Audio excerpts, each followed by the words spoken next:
Le chant 33e, le paradis, le chant 33e, 33. Alors il commença cette sainte raison. Toi, la Vierge, la Mère, et fille de ton Fils, humble et haute au-delà de toute créature, terme prédestiné du dessein éternel, tu rendis sa noblesse à l'humaine nature, puisque c'est grâce à toi que son auteur lui-même a daigné devenir sa propre créature. Et ce fut dans ton sein qu'a repris feu et l'amour, à la chaleur duquel, dans la paix éternelle, a pu s'épanouir cette fleur que voici. C'est toi, de notre amour flambeau méridien, ici haut et sur terre, au monde des mortels. C'est toi la source vive où jaillit l'espérance. Femme, tu fus si grande, et ta puissance est telle, que qui veut d'une grâce et n'accourt pas vers toi, veut que son désir veuille et lui refuse l'aile. Ta bonté rejaillit en faveur de celui qui t'appelle au secours et prévient bien souvent et libéralement la demande qui tarde. En toi miséricorde, et en toi la pitié, en toi magnificence, en toi se réunit tout ce que le créé possède de bonheur. Voici que celui-ci du profond abîme, l'univers, venant jusqu'à notre sommet, a connu tour à tour les âmes et leur vie. Il implore à présent de ta grâce la force de pouvoir élever ses yeux encore plus haut afin de contempler le suprême salut. Et moi, qui n'ai jamais désiré pour mes yeux plus fort que pour les siens, je t'offre mes prières, te suppliant aussi de vouloir m'écouter, pour que par l'horizon tu dissipes toi-même tout le brouillard qu'il tient de sa forme mortelle et qui brille à ses yeux le suprême bonheur. Je t'implore encore, ô reine, car tu peux ce que tu veux, qu'il garde,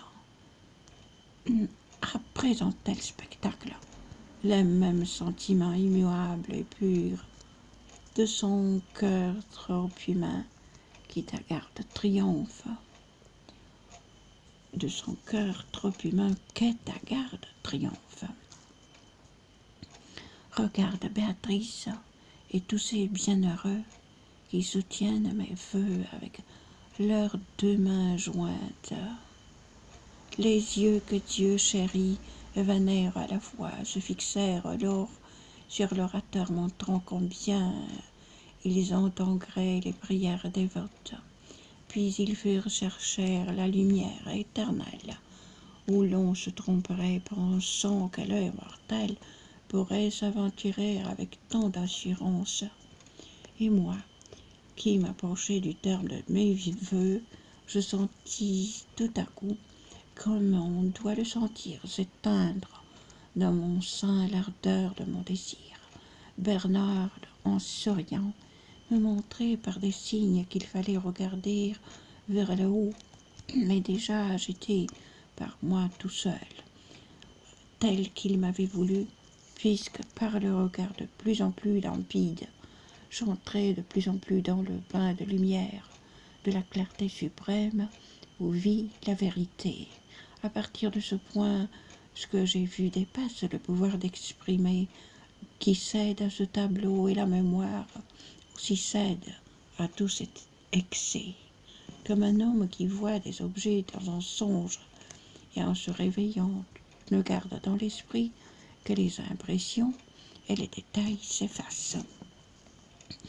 Tel je suis maintenant, ma vision s'estompe jusqu'à s'évanouir, mais il m'en reste encore dans le cœur la douceur que je sentais alors.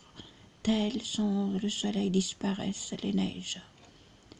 Tels sous le soleil disparaissent les neiges. Tels les vents emportés sur de frêles feuillets les vers mystérieux qu'écrivait la Sibylle. Ô suprême clarté qui t'élève si haut au-dessus des concepts des hommes, prête encore au souvenir l'éclat que je t'ai vu là-haut, et raffermis aussi ma langue par trop faible que je puisse la guerre à la jante à venir de toute ta splendeur au moins une étincelle, puisque si tu reviens un peu dans ma mémoire, et si tu retentis ton soi un peu dans mes vers, on ne saurait d'y voir que ton propre triomphe. Je crois, tant était fort le rayon pénétrant, et j'ai dû soutenir que j'aurais pu me perdre si j'avais détourné mes yeux de son éclat.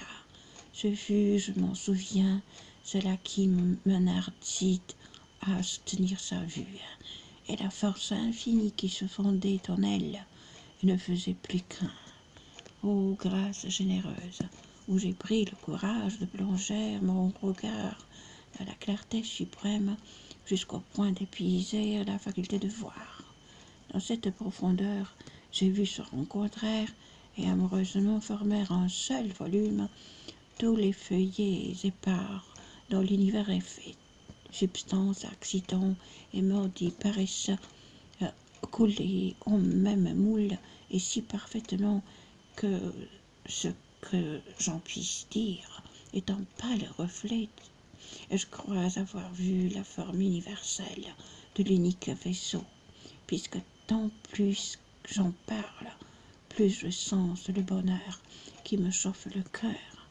Ce seul point fut pour moi la source d'un oubli bien plus grand que 25 siècles pour l'entreprise où l'ombre de l'Arcos a intimidé Neptune.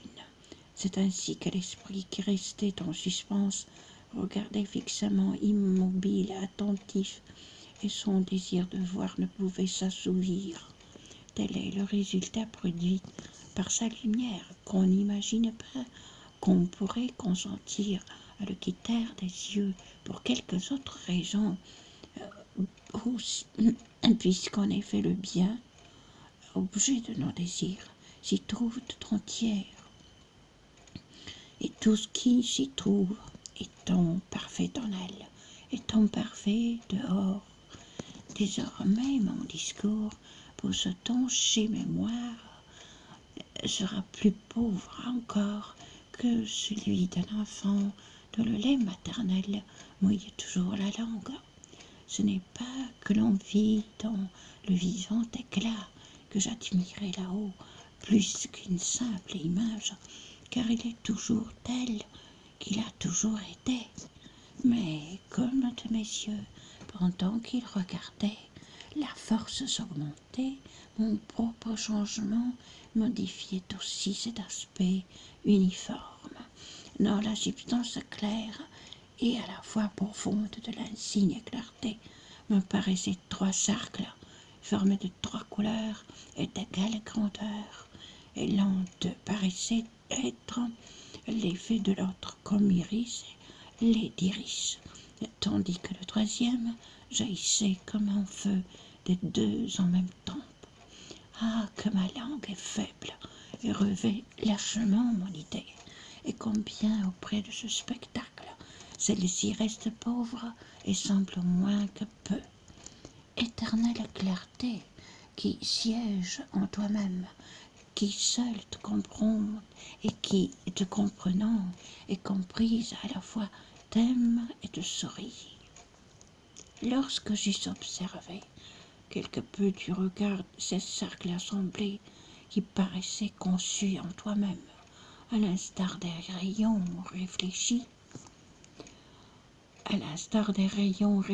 je pensais retrouver tout à coup dans leur sein de la même couleur une figure humaine. C'est pourquoi mon regard s'y fondit tout entière. comme le géomètre applique autant qu'il peut à mesurer le cercle sans savoir, sans trouver, malgré tous ses efforts, la base qui lui manque, tel dans ce tableau, j'étais restée moi-même. Je voulais observer comment, signée au cercle, l'image de quel mode elle s'était logée. Mais j'étais hors d'état de voler aussi haut, quand soudain mon esprit ressentit comme un choc en éclair qui venait combler tous mes désirs. L'imagination perdit ici ses forces, mais déjà mon envie avec ma volonté tournait comme une roue aux ordres de l'amour qui pousse le soleil et les autres étoiles. Explicit liber comedie Dantis Alighieri de Florentia.